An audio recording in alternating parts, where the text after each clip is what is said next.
उपमुख्यमंत्री एकनाथ शिंदे आज लीलावती रुग्णालयात जाणार। थोड्याच वेळात शिंदे सैफ अली खानला भेटणार।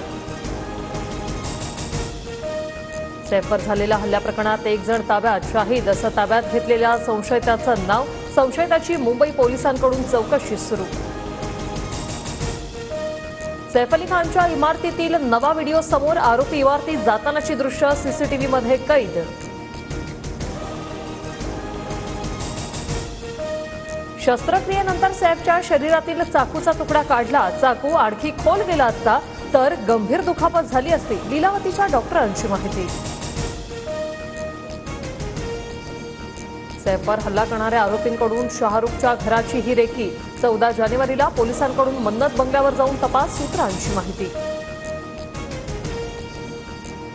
मुंबई पोलीस आणि गुन्हे शाखेतील चढाओढीचा तपासाला फटका। वांद्रे पोलीस सगळी माहिती देत नसल्याचा गुन्हे शाखेतील सूत्रांचा दावा।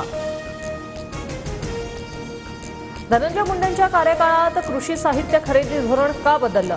2016ला सुरू झालेल्या डीबीडी योजनेत बदल का? हायकोर्टानं राज्य सरकारकडे स्पष्टीकरण मागितलं। मंत्रिपद नियुक्ती झाल्याने संजय शिरसाट सिडको अध्यक्षपदावरून पदमुक्त। भरत गोगावलेही लवकरच एसटी महामंडळाच्या अध्यक्षपदावरून मुक्त होणार। बीड पुन्हा हादरलं। आष्टीत जुन्या वादातून नातेवाईकाकडून भावाची निर्घृण हत्या, तर अंबाजोगाईत नातेवाईकांमधील वादातून गोळीबार। 4 संशयित ताब्यात। पाकिस्तानचे माजी पंतप्रधान इम्रान खान यांना 14 वर्षाच्या तुरुंगवासाची शिक्षा। अल कादर ट्रस्ट प्रकरणात इम्रान खान यांच्यावर कारवाई।